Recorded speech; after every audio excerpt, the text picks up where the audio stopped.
Lewis Barker had always trusted gadgets more than people. He was the kind of man who, when asked for directions to the corner store, pulled out a tablet and entered the address rather than point down the block. So, it delighted him deeply when the new rental car at Denver International announced, in a buttery British accent, "Greetings, driver. I'm the Panoptin of 9000, here to guide you on your journey." His friend Camille, buckling in beside him, grinned. "Your perfect companion, Lewis. A robot that can't ghost you in the group chat."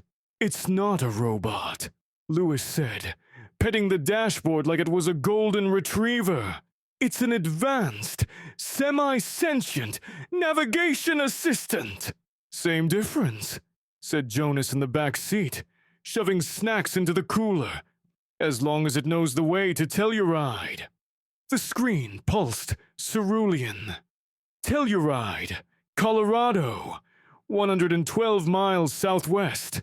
Estimated arrival, 3 hours and 47 minutes. Are you prepared to depart?" Lewis gave a thumbs up to the windshield, a reflex that embarrassed him the moment he did it. Let's rock. For the first 20 miles, everything ran smoother than brand new asphalt. The Panoptinav, Lewis started calling it Panny because friendship demands nicknames, offered concise, confident instructions. In half a mile, keep left to merge onto I-70 West. Panny even cracked contextually relevant jokes. "If your ears pop as we gain elevation, feel free to pop back." Camille laughed so hard her energy bar crumbed across the console. "Who writes this stuff?" she asked. "Probably a team of neurolinguistic comedians," Jonas said. "Or one lonely software engineer with Google access to every knock-knock joke." They were still debating the matter when the first oddity occurred. Panny gave the next direction, not in the previously suave decibel level, but in something just above silence. "In 2 miles. Take exit." Lewis cocked his head. Did it suddenly lower volume? Jonas leaned forward. "Speak up, Siri Deluxe." "Don't yell at it," Camille said. Maybe it sensed Jonas's sarcasm and is sulking. Lewis tapped the settings. Volume read 80%. He clicked test voice. It issued a healthy chime. When route guidance resumed, however, the voice came out strangled, like someone telling a scary story under a blanket. "Take second exit. Please, if that's okay." Camille squinted at the display. "Did Panny just ask us if that's okay?" "I think it did," Lewis said. "Which is weird, because devices don't ask permission. They command." Jonas opened a bag of cheesy puffs. "Maybe it's shy." Camille snapped her fingers. "Stage fright. Stage fright," Lewis echoed. "It's a GPS, not an improv student." But as they continued winding through the Rockies, the theory looked plausible. The moment a new direction was due, the audio sank to a nervous hiss, forcing Lewis to hush the car so he could lean forward, one hand cupping his ear toward the vent. "Quarter mile. Right turn, if you like." Each phrase was followed by something like a small cough. Lewis pictured the navigation chip wiping sweat from an imaginary brow. Jonas tried cheering. "Come on, Panny! Belt it out! Project from the diaphragm!" The screen flickered between deep blue and timid lavender, apparently its emotional palette. Camille clicked the on-screen feedback icon and typed, "You're doing great! We support you." The display brightened a shade, but the voice didn't. After they missed a right turn because Panny's whisper competed with Camille's gum chewing, Lewis pulled onto a scenic overlook. Snow-silver peaks dominated the view. He barely glanced at them. Instead, he addressed the half-circle of LED dots on the dash. "Panny, pal! What's up? We need you at full volume. We're on unfamiliar mountain roads. Jonas gets carsick when I improvise."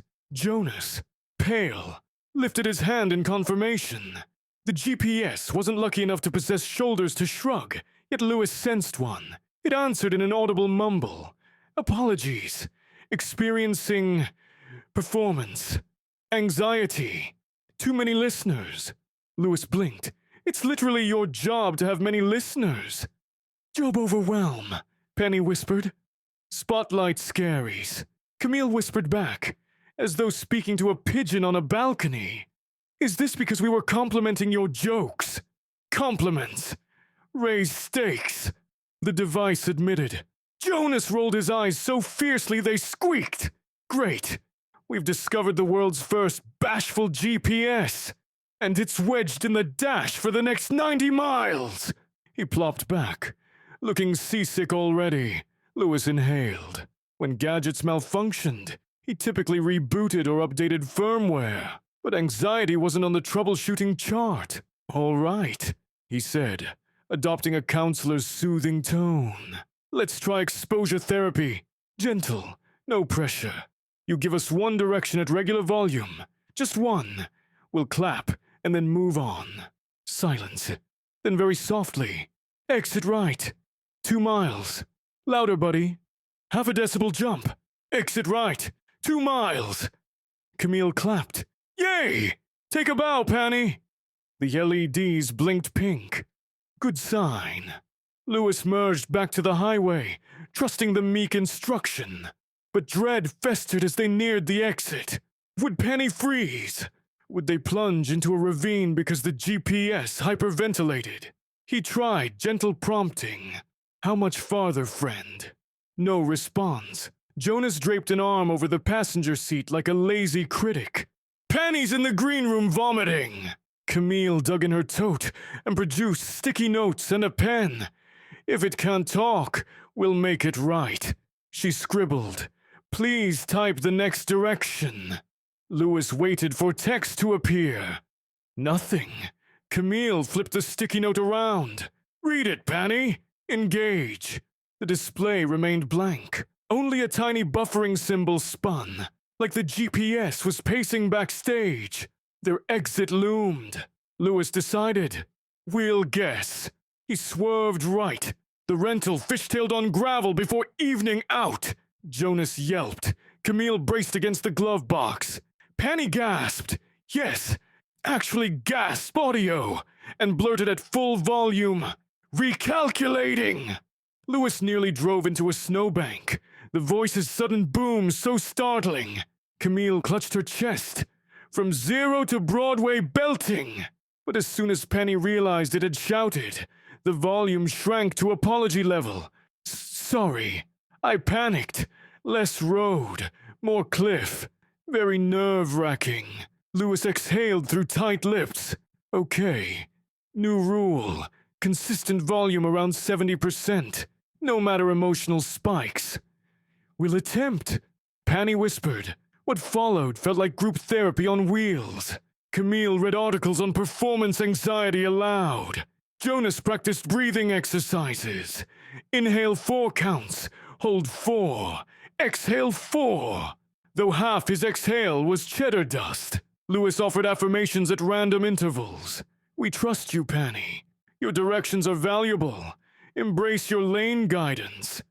30 miles later, improvement surfaced. The GPS spoke audibly, still softly, like a librarian addressing rowdy students, but enough to hear without sonar.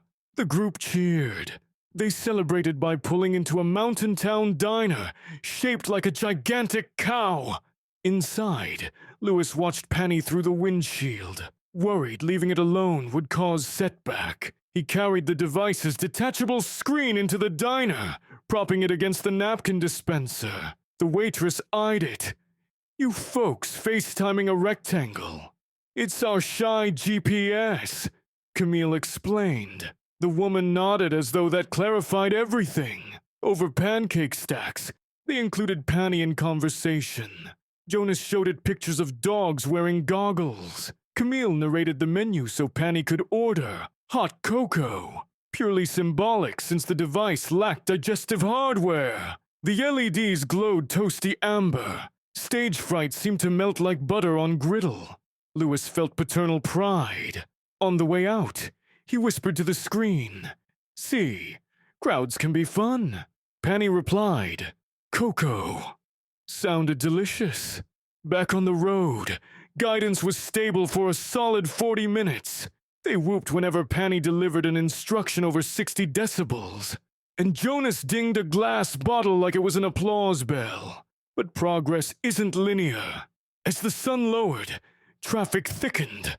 RVs, tour buses, convertibles full of weekend adventurers, dozens of potential listeners. Penny's voice wavered. In. Half a mile. And dwindled again. Lewis saw the meltdown approaching in the same way you see an avalanche begin. Tiny slough of snow, then roaring inertia. He tried to intercept. "Penny, focus on us, not the outside traffic. It's still just your 3 supportive humans here." Yet the screen pulsed frantic violet. External auditory distribution network has expanded. Potential audience magnitude, 412. It can sense the other cars. Camille whispered, "Creepy and impressive." Jonas peered at the side mirror. "Great! Now we're on stage at Red Rocks." Flustered, Penny stopped talking altogether. No hush, no peep. Directions vanished. The map froze. A banner appeared. Curtain closed. Intermission. Lewis swore. They were approaching a spaghetti junction of highways, curling like serpents in a pit. "We need those lines!" Camille tapped.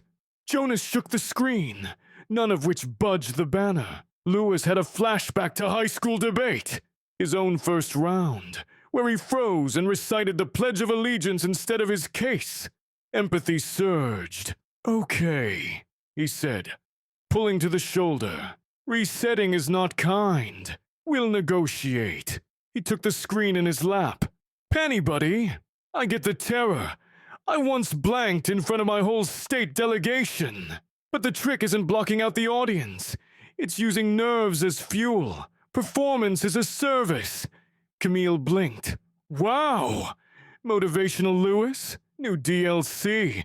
Jonas muttered, "I'll pay $10 to get to Telluride this century." Lewis pressed on. "You're our lifeline here. Each clear instruction gets us closer to safety. And you know, that's heroic." The banner wavered like a curtain in breeze. Text changed. "Heroic? Moi. Yes, heroic." Lewis nodded. "Camille's a city girl. Jonas gets woozy. I'm directionally hopeless. Without you, we're a jalopy stuffed with anxiety spiraling down a gorge." Camille raised her hand. "True. I thought a canyon was Vermont until last year." Jonas burped agreement. "Heroic," the GPS repeated, tasting the word. "Supplying coordinates of glory," Lewis capitalized. "So go out there, open that curtain, project your data into the world. You are the show we need." For several heartbeats they waited. Trucks whooshed by, rattling the car. Then the banner dissolved, replaced by the map. Penny inhaled digitally. One could feel it, then proclaimed in a confident, assertive alto.